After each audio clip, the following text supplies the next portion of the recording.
Hello everyone, welcome back to my channel Easy English Guru. So ಇವತ್ತಿನ ಒಂದು ಕ್ಲಾಸಲ್ಲಿ ದ್ವಿತೀಯ P U C English 3 model ಪೇಪರಲ್ಲಿ ಇರುವಂತಹ 11 ಕ್ವಶನ್. ಸೊ ಇದನ್ನು ನಾವಿವತ್ತು ಸಾಲ್ವ್ ಮಾಡೋಣ. ಭಾಳ ಈಸಿಯಾಗಿರುವಂಥ ಟ್ರಿಕ್ ಇದೆ ಇಲ್ಲಿ. ಸೊ ಇಲ್ಲಿ ಯಾವುದೇ ಕಾರಣಕ್ಕೂ ನೀವು 3 ಮಾರ್ಕನ್ನು ಮಿಸ್ ಮಾಡ್ಕೋಬೇಡಿ. ಸೊ ಆ 3 ಮಾಡೆಲ್ ಪೇಪರನ್ನು ಸಾಲ್ವ್ ಮಾಡೋದಕ್ಕಿಂತ ಮುಂಚೆ ಇಲ್ಲಿ ನಿಮಗೆ ಕೆಲವೊಂದಿಷ್ಟು ಎಕ್ಸಾಂಪಲ್ಸನ್ನು ನಾನು ಇಲ್ಲೇ ಬರೆದಿದ್ದೀನಿ. ಮೊದಲು ಇದನ್ನು ಅರ್ಥ ಮಾಡಿಕೊಂಡು ಆಮೇಲೆ ನಾವು ಮಾಡೆಲ್ ಪೇಪರನ್ನು ಸಾಲ್ವ್ ಮಾಡೋಣ ಸ್ನೇಹಿತರೆ. ಸೊ ಹಾಗಾದರೆ fill in the blanks with the passive form of verb given in brackets. So ಈ ರೀತಿ ನಿಮಗೆ 11 ಕ್ವಶನ್ ಬಂದಿರುತ್ತೆ ನಿಮ್ಮ ಎಕ್ಸಾಮಲ್ಲಿ. ಸೊ ಹಾಗಾದರೆ ಇಲ್ಲಿ ನಾವು ಮಾಡಬೇಕಾಗಿರೋಂಥ ಭಾಳ ಒಂದು ಈಸಿ ಟ್ರಿಕ್ ಯಾವುದಪ್ಪ ಅಂತಂದರೆ ಭಾಳ ಸಿಂಪಲ್ ಆಗಿದೆ ಸ್ನೇಹಿತರೆ ಇದು. ಸೊ ಇಲ್ಲೇ ಈ ಬ್ಲ್ಯಾಂಕ್ ಏನಿದೆಯಲ್ಲ, ಬಿಫೋರ್ ಬ್ಲ್ಯಾಂಕಲ್ಲಿರುವಂಥ ಸಬ್ಜೆಕ್ಟು ಸಿಂಗುಲರ್ ಇತ್ತು ಅಂತಂದರೆ ಇಲ್ಲಿದೆ ನೋಡ್ರಿ. ಬಿಫೋರ್ ಬ್ಲ್ಯಾಂಕಲ್ಲಿರುವಂಥ ಸಬ್ಜೆಕ್ಟು ಅದೇನಾದರೂ ಸಿಂಗುಲರ್ ಇತ್ತು ಅಂತಂದರೆ ವಾಸ್ ಪ್ಲಸ್ V3 ನಾವಲ್ಲಿ ವಾಸ್ ಅನ್ನೋ ಹೆಲ್ಪಿಂಗ್ ವರ್ಬನ್ನು ಬರಿಬೇಕು. ಜೊತೆಗೆ ಈ ಬ್ರಾಕೆಟಲ್ಲಿ ಕೊಟ್ಟಂತಹ ಬೇಸ್ ಫಾರ್ಮ್ ಮೇನ್ ವರ್ಬಿನ 3ನೇ ರೂಪವನ್ನು ಬರಿಬೇಕು, ವಾಸ್ ಪ್ಲಸ್ V3. ಅದೇ ರೀತಿ ಈ ಬ್ಲ್ಯಾಂಕ್ಗಿಂತ ಮುಂಚೆ ಇರುವಂತಹ ಸಬ್ಜೆಕ್ಟ್ ಏನಾದರೂ ಪ್ಲ್ಯೂರಲ್ ಆಗಿತ್ತು ಅಂತಂದರೆ ನಾವಿಲ್ಲೇ ವರ್ ಅಂತ ಬರಿಬೇಕು, ಪ್ಲಸ್ ಇಲ್ಲಿರುವಂತಹ ಮೇನ್ ವರ್ಬಿನ 3ನೇ ರೂಪವನ್ನು ಬರಿಬೇಕು, V1 V2 V3. Okay. So appoint ಅಂತಿದೆಯಲ್ಲ, ಅಪಾಯಿಂಟ್, ಅಪಾಯಿಂಟೆಡ್. ಓಕೆ, ಇದು ಭಾಳ ಸಿಂಪಲ್ ಆಗಿರೋಂಥ ಒಂದು ಟ್ರಿಕ್ ಇದು. ಓಕೆನಾ? ಹಾಗಾದರೆ ಎಕ್ಸಾಂಪಲ್ಸನ್ನು ನೋಡೋಣ ಇವಾಗ. ಸೊ ಫಸ್ಟ್ ಒಂದು ಎಕ್ಸಾಂಪಲ್ ನೋಡಿ. ದ ಕ್ರಿಮಿನಲ್ ಬ್ಲ್ಯಾಂಕ್ ಬ್ರಾಕೆಟಲ್ಲಿ ಏನು ಕೊಟ್ಟಿದ್ದಾರೆ, ಕೀಪ್ ಅಂತ ಕೊಟ್ಟಿದ್ದಾರೆ. ಹಾಗಾದರೆ ದ ಕ್ರಿಮಿನಲ್ ಅನ್ನುವಂಥ ಸಬ್ಜೆಕ್ಟು ಸಿಂಗುಲರ್. ಸೊ ಹೀಗಾಗಿ ನಾವಿಲ್ಲೇ ಹೆಲ್ಪಿಂಗ್ ವರ್ಬ್ ಏನಂತ ಬರಿಬೇಕು, ಸಿಂಗುಲರ್ ಇತ್ತಂತಂದರೆ ವಾಸ್. ಹೌದಾ? ಸೊ ನಾವಿಲ್ಲೇ ವಾಸ್ ಅಂತ ಬರಿಬೇಕು.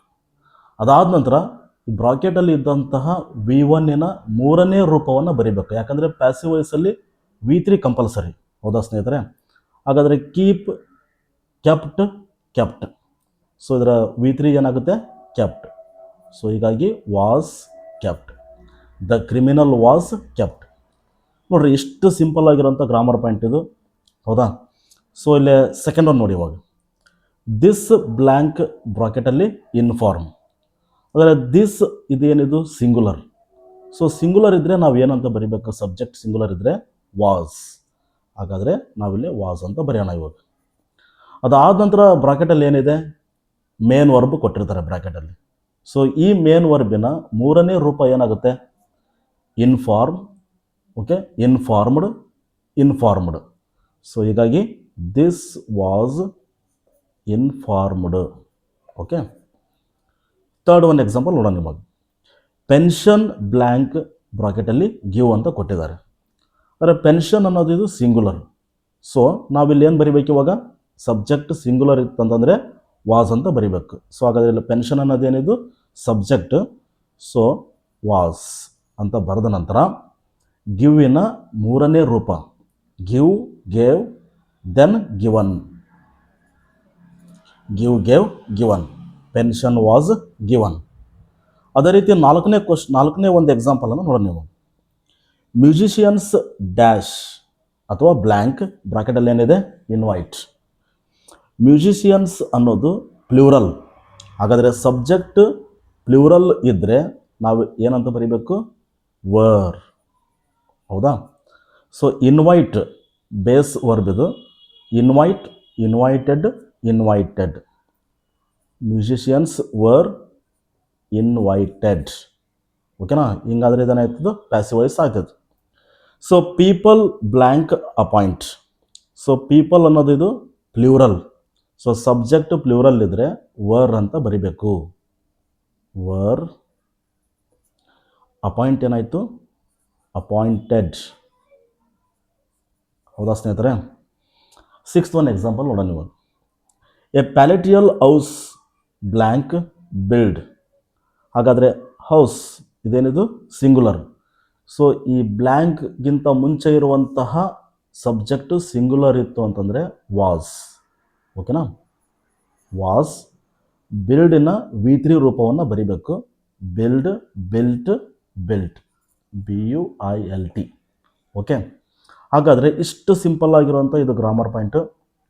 ಈ 6 ಎಕ್ಸಾಂಪಲನ್ನು ನೋಡಿದ ನಂತರ ಸೊ ನಾವಿವಾಗ ಏನು ಮಾಡೋಣ, ಈಗ ಕ್ವಶನ್ ಪೇಪರಲ್ಲಿ ಯಾವ ರೀತಿ ಕೊಟ್ಟಿದ್ದಾರೆ ಅಂತ ನೋಡೋಣ ಇವಾಗ. ಓಕೆನಾ.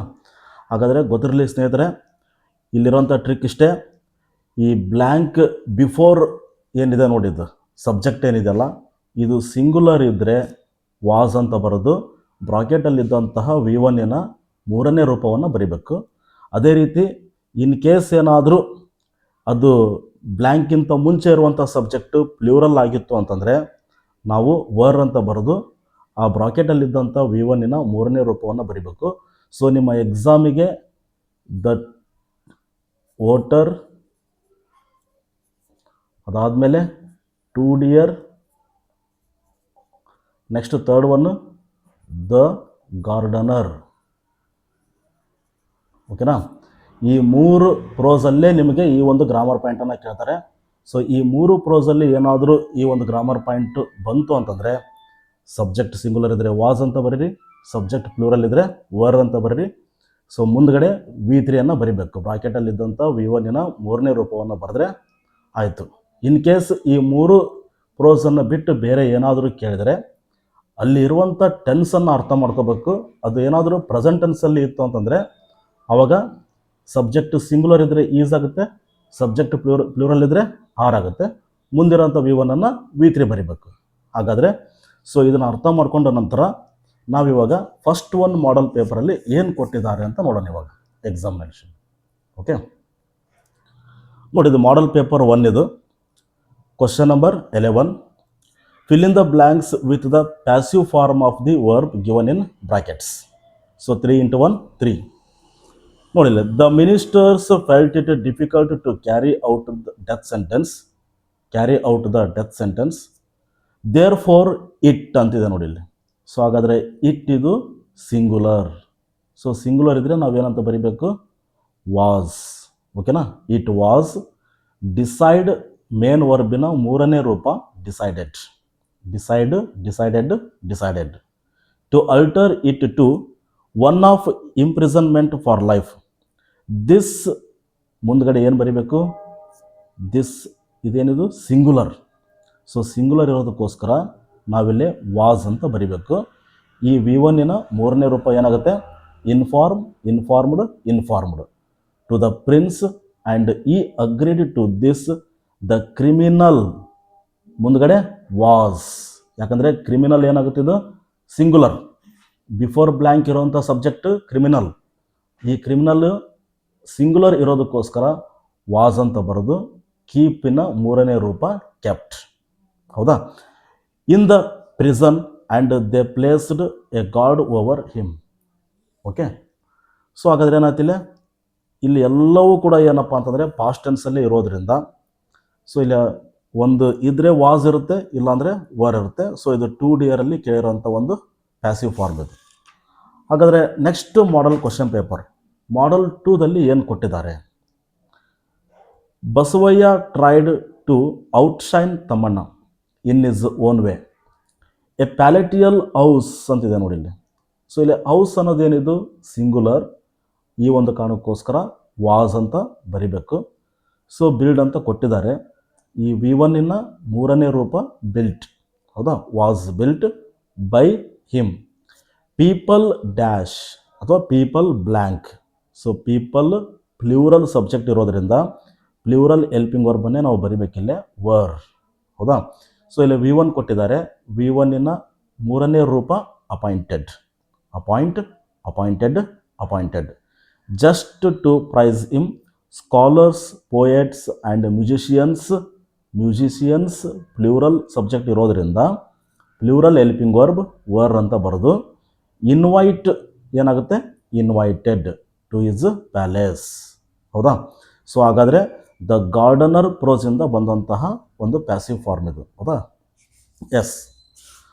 ಹಾಗಾದರೆ ಥರ್ಡ್ ಒನ್ ಮಾಡಲ್ ಪೇಪರಲ್ಲಿ ಏನು ಕೊಟ್ಟಿದ್ದಾರೆ. ಸೊ ಥರ್ಡ್ ಒನ್ನಲ್ಲಿ Vijay entered a toy shop with his daughter Niharika, various colourful toys. Okay, so ಹಾಗಾದ್ರೆ ಇದು ಟೂ ಡಿಯರಿಂದನೂ ಬಂದಿಲ್ಲ, ದ ಗಾರ್ಡನರ್ ಪ್ರೋಸಿಂದನೂ ಕೂಡ ಬಂದಿಲ್ಲ ಇದು. ಆ್ಯಂಡ್ ಇವನ್ ಏನಪ್ಪ ಅಂತಂದರೆ two dear, the gardener and the water. So ಈ ಮೂರು ಪ್ರೋಸಿಂದ ಬಂದಿಲ್ಲ, ಬಟ್ ಇದು ಔಟ್ ಆಫ್ ಕೊಟ್ಟಿದ್ದಾರೆ. ಇದು ಸಿಂಪಲ್ ಪಾಸ್ಟ್ ಟೆನ್ಸಲ್ಲೇ ಇದೆ ಇದು, ಯಾಕಂದರೆ ವಿಜಯ್ ಎಂಟರ್ಡ್ ಅಂತಿದೆ ನೋಡ್ರಿ ಅಲ್ಲಿ, V2. ಹೌದಾ. And shop with is daughter Niharika various colourful toys. ಇಲ್ಲಿ ಪಾಸ್ಟ್ ಟೆನ್ಸ್ ಇರೋದ್ರಿಂದ, ಇಲ್ಲಿ ಟಾಯ್ಸ್ ಅನ್ನೋದು ಪ್ಲೂರಲ್ ಸಬ್ಜೆಕ್ಟ್ ಇರೋದ್ರಿಂದ ನಾವಿಲ್ಲೇ ವರ್ ಅಂತ ಬರಿಬೇಕು. ಹೌದಾ. ನೋಡ್ರಿ, ನಾವಿದು ಯಾವ ಟೆನ್ಸಲ್ಲಿದೆ ಅಂತಂದು ಅರ್ಥ ಮಾಡ್ಕೋಬೇಕು. ಸೊ ಅದು ನಮಗೆ ಕೆಲವೊಂದಿಷ್ಟು ಕ್ಲೂಸಲ್ಲಿ ಸಿಕ್ಕೇ ಸಿಗುತ್ತೆ ನಮಗೆ. ಯಾಕಪ್ಪ ಅಂತಂದರೆ ಒಂದು V2 ಇರುತ್ತೆ, ಇಲ್ಲಾಂದರೆ ಎಸ್ಟರ್ಡೇ. ಹೌದಾ. ಇಲ್ಲ ಅಂತಂದರೆ 1 ಇಯರ್ ಬ್ಯಾಕು. ಹೌದಾ. ಸೊ ಈ ಥರ ಏನಾದರೂ ನಮಗಲ್ಲಿ ಪಾಸ್ಟ್ ಟೆನ್ಸ್ ಕ್ಲೂಸನ್ನು ಕೊಟ್ಟಿರ್ತಾರೆ, ನಾವು ಅದನ್ನು ಅರ್ಥ ಮಾಡಿಕೊಂಡು ಇಲ್ಲೇ ಹೆಲ್ಪಿಂಗ್ ವರ್ಬನ್ನು ಬರಿಬೇಕು. ಸೊ ಟಾಯ್ಸ್ ಪ್ಲೂರಲ್ ಇರೋದ್ರಿಂದ ವರ್. ಸೊ ಫೈಂಡ್ V1 ಇದು. ಹೌದಾ, ಮೇನ್ ವರ್ಬ್ ಇದು. ಫೈಂಡ್, ಫೌಂಡ್, ಫೌಂಡ್, ಮೂರನೇ ರೂಪ ಫೌಂಡ್ ಆಗುತ್ತೆ. In it. ನೆಕ್ಸ್ಟ್ ಈ ಬ್ಲ್ಯಾಂಕ್ ಅಂತಿದೆ. ಹಾಗಾದರೆ ಬಿಫೋರ್ ಬ್ಲ್ಯಾಂಕ್ ಇಲ್ಲಿ ಏನಿದೆ, ಇ ಅಂತಿದೆ. ಸೊ ಇದು ಇ ಅನ್ನೋದು ಸಿಂಗುಲರ್ ಸಬ್ಜೆಕ್ಟು. ಸೊ ಹೀಗಾಗಿ ನಾವು ಸಿಂಗುಲರ್ ಹೆಲ್ಪಿಂಗ್ ವರ್ಬನ್ನೇ ಬರಿಬೇಕು. ಪಾಸ್ಟ್ ಟೆನ್ಸ್ ಇರೋದ್ರಿಂದ ವಾಸ್ ಅಂತ ಬರಿಬೇಕು. ಸೊ ಅಟ್ರಾಕ್ಟ್ V1, ಇದರ ಮೂರನೇ ರೂಪ attract, attracted, attracted. He was attracted. ಓಕೆನಾ. He was attracted towards a Barbie doll. Barbie doll and bought it. The payment blank do ಅಂತಿದೆ ನೋಡಿ ಇಲ್ಲಿ. The payment singular. ಸೊ ಹೀಗಾಗಿ ನಾವು ಇಲ್ಲಿ ಏನು ಬರೀಬೇಕು, was. So do, did, done. ಮೂರನೇ ರೂಪ ಏನಾಗುತ್ತೆ, ಡನ್ ಆಗುತ್ತೆ. Through UPI mode. ಹೌದಾ. ಸೊ ಈ ರೀತಿ ಫ್ರೆಂಡ್ಸ್ ನಾವು ಇದನ್ನು ಅರ್ಥ ಮಾಡ್ಕೋಬೇಕು, ಪ್ರೆಸೆಂಟಲ್ಲಿದ್ದೇನ ಪಾಸ್ಟಲ್ಲಿದ್ದೇನ ಅಂತಂದು. ಸೊ 90% ನಿಮಗೇನಪ್ಪ ಅಂದರೆ ಪಾಸ್ಟ್ ಟೆನ್ಸಲ್ಲೇ ಈ ಒಂದು ಗ್ರಾಮರ್ ಪಾಯಿಂಟನ್ನು ಕೇಳೋದ್ರಿಂದ, ಈ ಬ್ಲ್ಯಾಂಕ್ ಬಿಫೋರ್ ವರ್ಡ್ ಸಿಂಗುಲರ್ ಇತ್ತಪ್ಪ ಅಂತಂದರೆ, ಬ್ಲ್ಯಾಂಕ್ ಬಿಫೋರಲ್ಲಿ ಇರ್ತಕ್ಕಂಥ ಸಬ್ಜೆಕ್ಟ್ ಸಿಂಗುಲರ್ ಇದ್ದರೆ ವಾಸ್ ಅಂತ ಬರೀರಿ, ಪ್ಲೂರಲ್ ಇದ್ದರೆ ವರ್ ಅಂತ ಬರೀರಿ. ಮುಂದ್ಗಡೆ ಇರ್ತಕ್ಕಂಥ V1 ಮೂರನೇ ರೂಪವನ್ನು ಬರೆದ್ರೆ ಭಾಳ ಸಿಂಪಲ್ಲಾಗಿ ನೀವು ಇಲ್ಲಿ 3 ಮಾರ್ಕನ್ನು ತೊಗೋಬೋದು ಸ್ನೇಹಿತರೆ. So thank you for watching.